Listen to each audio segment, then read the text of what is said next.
히브리서 7장 멜기세덱. 이 멜기세덱은 살렘 왕이요 지극히 높으신 하나님의 제사장이었습니다. 그는 아브라함이 여러 왕을 무찌르고 돌아올 때 그를 만나서 축복해 주었습니다. 아브라함은 모든 것의 10분의 1을 그에게 나누어 주었습니다. 첫째로 멜기세덱이란 이름은 정의의 왕이란 뜻이요.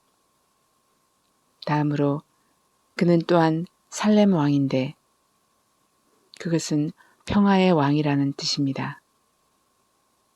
그에게는 아버지도 없고 어머니도 없고 족보도 없고 생의 시작도 없고 생명의 끝도 없습니다. 그는 하나님의 아들과 같아서 언제까지나 제사장으로 계신 분입니다. 멜기세덱이 얼마나 위대한가를 생각해 보십시오. 족장인 아브라함까지도 가장 좋은 전리품의 10분의 1을 그에게 바쳤습니다. 레위 자손 가운데서 제사장 직분을 맡은 사람들은 자기네 동족인 이스라엘 백성에게서 비록 그 백성도 아브라함의 자손이지만 율법을 따라 10분의 1을 받아들이라는 명령을 받았습니다. 그러나 멜기세덱은 그들의 족보에 들지도 않았지만 아브라함에게서 10분의 1을 받았고 하나님의 약속을 받은 그 사람을 축복해 주었습니다. 두말할 것 없이 축복은 아랫사람이 윗사람에게서 받는 법입니다. 한편에서는 죽을 수밖에 없는 사람들이 10분의 1을 받고 다른 한편에서는 살아계시다고 입증되시는 분이 그것을 받습니다. 말하자면 10분의 1을 받는 레위까지도 아브라함을 통해서 10분의 1을 바친 셈이 됩니다. 멜기세덱이 아브라함을 만났을 때에는 레위는 아직 자기 조상 아브라함의 허리 속에 있었으니 말입니다. 그런데 이 레위 계통의 제사직과 관련하여 이스라엘 백성은 율법으로 지령을 받기는 하였습니다.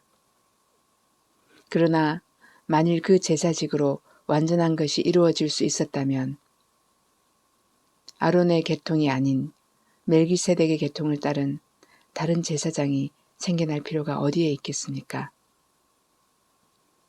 제사직분의 변화가 생기면 율법에도 반드시 변화가 생기기 마련입니다. 이런 말이 가리키는 분은 레위 지파가 아닌 다른 지파에 속한 분입니다. 그 지파에 속한 사람으로서는 아무도 제단에 종사한 적이 없습니다. 우리 주님께서는 유다 지파에서 나신 것이 명백합니다. 그런데 모세는 제사장들에 관하여 말할 때 이 지파와 관련해서는 말한 것이 아무것도 없습니다. 멜기세덱과 같은 모양으로 다른 제사장이 생겨난 것을 보면 이 사실은 더욱더 명백합니다. 그는 제사장의 혈통에 대해서 규정한 율법을 따라 제사장이 되신 것이 아니라 썩지 않는 생명의 능력을 따라 되셨습니다. 그를 두고서 말하기를 너는 멜기세덱의 계통을 따라서 영원히 제사장이다 한 정언이 있습니다. 전에 있던 계명은 무력하고 무익함으로 패하게 되었습니다. 율법은 아무것도 완전하게 하지 못하였습니다. 그래서 하나님께서는 더 좋은 소망을 우리에게 주셨습니다. 우리는 이 소망을 힘입어서 하나님께 가까이 나아갑니다. 그리고 예수께서는 하나님의 맹세 없이 제사장이 되신 것이 아닙니다. 레위 계통의 사람들은 맹세 없이 제사장이 되었습니다.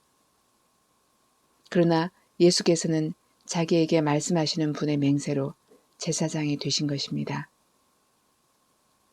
주님께서 맹세하셨으니 주님은 마음을 바꾸지 않으실 것이다. 너는 영원히 제사장이다 하셨습니다. 이렇게 해서 예수께서는 더 좋은 언약을 보증하시는 분이 되셨습니다. 또한 레위 계통의 제사장들은 죽음 때문에 그 직무를 계속할 수 없어서 그 수가 많아졌습니다.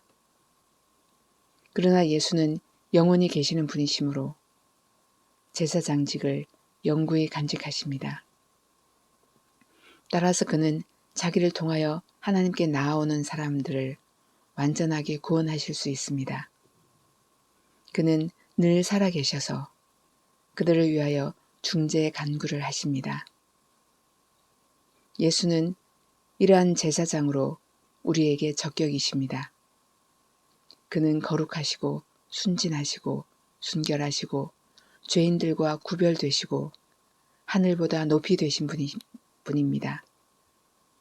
그는 다른 대제사장들처럼 날마다 먼저 자기 죄를 위하여 희생 제물을 드리고 그 다음에 백성을 위하여 희생 제물을 드릴 필요가 없습니다. 그는 자기 자신을 바치셔서 단 한 번에 이 일을 이루셨기 때문입니다. 사람들에게 약점이 있어도 율법은 어쩔 수 없이 그들을 대제사장으로 세우지만 율법이 생긴 이후에 하나님께서 맹세하신 말씀은 영원히 완전하게 되신 아들을 대제사장으로 세웠습니다.